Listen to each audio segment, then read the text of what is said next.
कहने के बाद में भी नहीं देते, क्योंकि वो उस आनंद को छोड़ करके ये कभी भी किसी प्रकार से प्रभावित नहीं होते।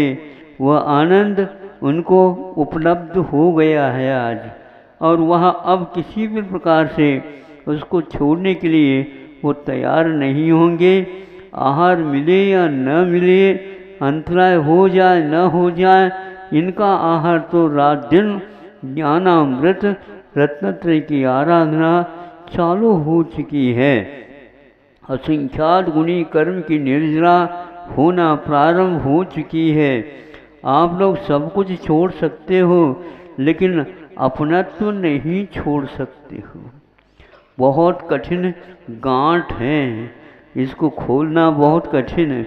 ये आगे बढ़ते बढ़ते चले गए और इनको पालकी में उठा करके ले करके चले गए, और उस समय रोना धोना तो फिर भी चला ही था। हमें कहना पड़ा भैया वन उम्र आ चुके हैं, दीक्षा होना है, अब कहाँ कब तक आप रोते रहोगे।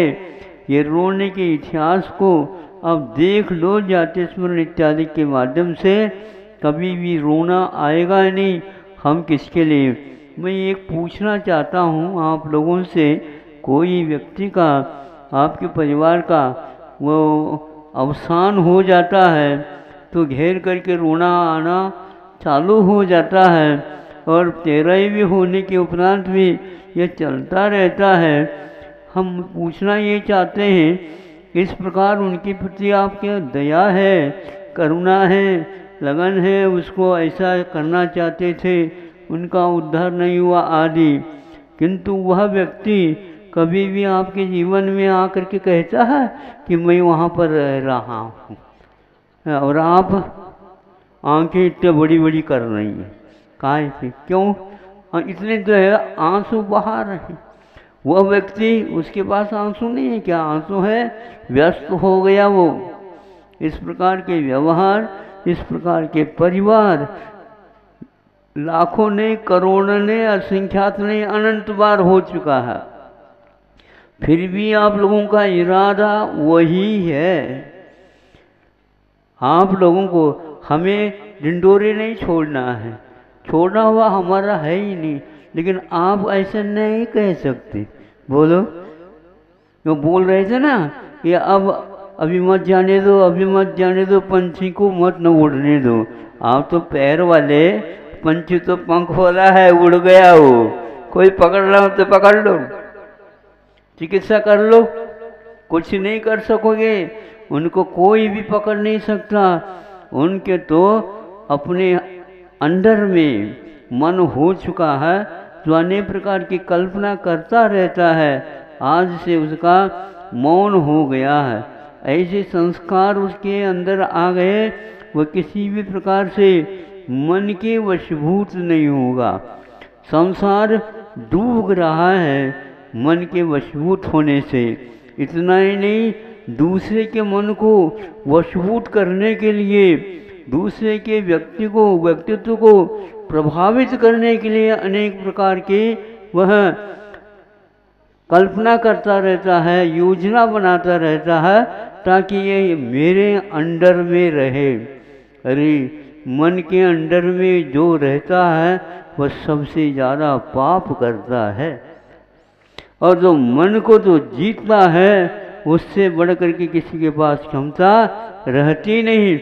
कोई कुछ भी कह दे, निंदा और आदर, स्तुति और मारना आदि आदि समान जिसकी बुद्धि में रहते हैं, ऐसा व्यक्तित्व के धनी आपके सामने वृषभ सागर बैठे हैं, मौन, किसी के साथ बोलने की इच्छा नहीं। मुझे कहा गया, महाराज ऋषभनाथ भगवान के बारे में या मुनि महाराज के बारे में आप कुछ बोलो। मैं उनको देखूं या बोलना प्रारंभ करूं? उनको देखने से ऐसा लगता यही एकमात्र स्वरूप है। इस बिंब को स्थापित करने के उपरांत इसके सामने बैठ करके देखते रहो। मन थक जाएगा लेकिन सम्यक दृष्टि कभी थकेगा नहीं। ऐसा यह स्वरूप है। पत्नी और पत्नी को और माँ को और भाई को, बहन को, जो कोई भी, उन सब को समान मानना ये एक बहुत बड़ी साधना है। इसमें ये निष्णात हो गए हैं। इनको अब माँ नहीं है, भाई नहीं है, बहन नहीं, कोई नहीं। अकेले तो ऐसे ही थे ये तीर्थंकर बने हैं, किंतु इनको परिवार से कोई मोह नहीं है। बहुत विचार किया जाता। विचार क्या करना, देखते रहो, तभी वह वैराग्य और दृढ़ होता चला जाता है। आप लोगों ने बिंबों की स्थापना तो की है, लेकिन अभी हमारे परिवार के द्वारा ये बिंब बना है। आप उसमें प्रतिबिंब करते रहो। ये बिंब बना है, बिंब कुछ नहीं है, आपका है ही नहीं। वो ये रत्नत्रय के धारक हो चुके हैं। इसलिए मैंने बनाया ऐसा ये मंदिर है, ऐसा प्रत्यय मत करो, क्योंकि इस प्रकार करने से अगले जीवन इत्यादि में आपका मन सुदृढ़ हो सकता है, अभिमान करने के लिए तैयार हो सकता है। और ये किंतु पहले के लोग बनाते थे और अपना नहीं, ये समाज का है, ऐसा कहते थे। इसीलिए चाहिए कुछ भी करो। यहाँ दिल्ली में एक सुनते हैं, हमने देखा तो नहीं, लेकिन कई व्यक्तियों के मुख से सुना, लाल मंदिर है लाल किला के सामने। मुगल साम्राज्य में वह किला इत्यादि बन गया होगा, लाल पाषाण का बना हुआ है, और उसके सामने बिल्कुल जैसे आप बैठे हैं उसी प्रकार उस किला के सामने लाल मंदिर की रचना की गई। उनका इतिहास ऐसा है, उन्होंने पूरा का पूरा मंदिर बनाया और इसके उपरांत वह सब समाज के प्रौढ़ व्यक्तियों के सामने झोली लेकर के गया और कहता है, आपका योगदान आवश्यक है, मैं रुक गया हूँ और वह कार्य पूर्ण करना है। क्या हो गया, मंदिर तैयार है किंतु सीढ़ी नहीं बन पाए हैं, और आपको सीढ़ी लगाना है, और आपके साथ मैं भी उस मंदिर में प्रवेश करूँगा। और आज से वह मेरा मंदिर नहीं, मैंने नहीं बनाया, यह पूरा का पूरा कार्य समाज का है। ऐसे नाम को छुपाने वाला उस कृतिकार को अब याद तो करो कम से कम। ढिंडोरे वालों, भूल जा सब। ये सम्यक दर्शन का एक प्रकार से प्रौढ़ कारण है आज के ज़माने में। ये तिर्यंचों को भी ये सम्यक दर्शन की उपलब्धि में कारण होता है। देवों के लिए तो नहीं, किंतु देवों के साथ रहने वाले और कोई व्यक्ति, सामान्य मनुष्य, पुरुष आदि सबके लिए बिंब सम्यक दर्शन की भूमिका अदा करते। इसलिए ऐसी बिंब प्रतिष्ठा के माध्यम से अब भविष्य में इसको दर्शन करेंगे, लोग गदगद होंगे और यही मेरा स्वरूप है। बैठ करके देखो, यही मेरा स्वरूप है, बाकी मेरा तेरा कुछ करना ये सारा कर्म बंद के लिए कारण। सर्वम निराकृत्य विकल्प जालम संसार कांतार निपात हेतु विविक्तमात्मानम अवेक्ष मानो निलीयसे त्वं परमात्म तत्वे। ऐसे ध्यान करेंगे, परमात्म तत्व में आप लीन हो जाओगे। क्योंकि संसार में रुलाने वाला यदि है तो वह संकल्प और विकल्प है, और वह मन के द्वारा किया हुआ सबसे ज़्यादा भयानक माना जाता है। वैसे संकल्प विकल्प सभी इंद्रिय जीवों को भी हुआ करता है, लेकिन मन सहित जो संकल्प विकल्प करता है वह नरक आदि गतियों में जाने के लिए कारण होता है। ऐसे मन को नियंत्रण में रखने वाले रत्नत्रय के धारक पंचाचार को पालन करने वाले, किंतु दूसरे को कभी भी उपदेश उन्होंने नहीं दिया। छद्मस्त अवस्था में घर पर आ गए होंगे, आपके यहाँ आहार करके चले गए, किंतु तथास्तु आशीर्वाद आपने आहार करवाया मेरा, अच्छा है तुम्हारा भी भाग्य उदय में आ जा, ऐसा कुछ भी नहीं, और कुछ भी मांग नहीं, वो चले गए। ऐसी निरीह साधना उनकी वर्षों तक होगी, फिर बाद में जाकर 1000 वर्ष तक ये साधना चली उनकी। 1-2 दिन नहीं होते हैं तो पसीना आ जाता है। 1000 वर्ष तक आहार लेते गए, समय के अनुसार, नियम के अनुसार, और साधना करते रहे। ऐसे उनको ये साधना एक प्रकार से आजीवन करने का संकल्प हुआ है। आगे का कार्यक्रम जो कुछ भी होगा विधिवत आपके लिए एक आध दिन कल और है, केवल ज्ञान हो जाएगा, परसों फेरी हो जाएगी, काम समाप्त हो जाएगा। बहुत काल से प्रतीक्षमान ये नगर था कि कब होगा कब होगा कब होगा, अब तो हो चुका है।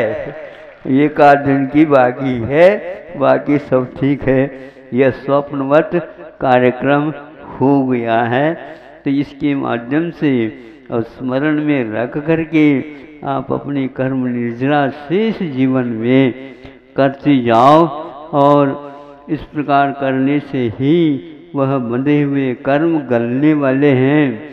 ऐसे नहीं, बहुत कठोर हैं, बहुत कठोर हैं, वो किसी भी शस्त्रास्त्र के माध्यम से उसकी चिकित्सा नहीं की जा सकती है। ऐसा वह कर्म है जिसको आप भावों के द्वारा, राग भाव के द्वारा बांधा था, तो वीतराग भावों के द्वारा उसकी निर्जरा अथवा रत्नत्रय की भक्ति के द्वारा उसकी निर्जरा हम कर सकते हैं। जिसको रत्नत्रय नहीं मिला वह व्यक्ति मुझे नहीं मिला नहीं सही, जिसे मिला है यही मार्ग है, मुझे भी मिले, ऐसे उनकी प्रशंसा करेगा और वो भाग्य मानेगा। मुझे भी और घड़ी आएगी तो वह अवश्य आएगी, क्योंकि वह जब तक हम मन वचन काय से जो इष्ट पदार्थ है रात दिन चाहेंगे नहीं, तब तक वह मिलने वाला नहीं है। जो कोई भी जिस किसी को भी मिलता है वह अटूट भावना करता है, तब कहीं यह उपलब्ध होता है। ऐसा नहीं जहाँ कहीं भी बेटा वो मिल गया रत्नत्रय। रत्नत्रय की कीमत हम तो नहीं समझ सकते, प्राप्त करने के बाद ज्ञात होता है। इससे बढ़कर के संसार में और कोई भी अमूल्य वस्तु है ही नहीं। अहिंसा परमो धर्म की जय। आचार्य गुरुवर श्री ज्ञान सागर मुनि महाराज की जय। सुनो, आज अलग शांति का दिन होना चाहिए। आप लोगों से कहना है कि आहार होने के उपरांत भले ही आप झूमो नाचो कुछ भी करो, लेकिन जब तक आहार नहीं होता तब तक के लिए आपको सावधानी के साथ, जैसे मुनि महाराज आपके घर में आ गए उसी प्रकार उनकी चर्या होनी चाहिए। जो लोग देख करके भी पुण्य का अर्जन और कर्मों की निर्जरा कर सके। बहुत सारे हम तो देने वाले में नहीं है, लेकिन फिर देखने वाले में तो हैं। आप लोगों को ख्याल रखना चाहिए, देखने वाले भी अच्छे ढंग से देख सके, तभी तो इन व्यक्तियों ने आहारचर्या बहुत अच्छी कर ली। ये होगा, नहीं तो गड़बड़ हो जाएगा। जो व्यक्ति अच्छे ढंग से आहार कराएगा भगवान को, उसके लिए अगले जीवन में यदि मुनि बनेगा तो अच्छे आहारचर्या, कभी अधूरी कभी अंतराय वो ये अलाभ वगैरह सब होना प्रारंभ हो जाएगा। विघ्न करणम अंतराय से कहा है ना सूत्र में।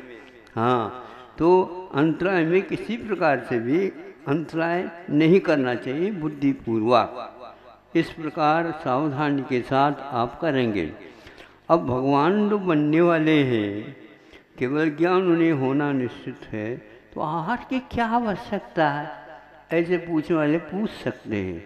देखो, जब तक आप भगवान नहीं बने, होनहार भगवान है, तो भी आपको आहार तो लेना ही है। एक अपवाद है कि हम लोग ले भी सकते हैं, नहीं भी ले सकते, और केवल ज्ञान हो सकता है सामान्य महाराजों को, किंतु विशेष महाराजों की गिनती इसमें नहीं आती।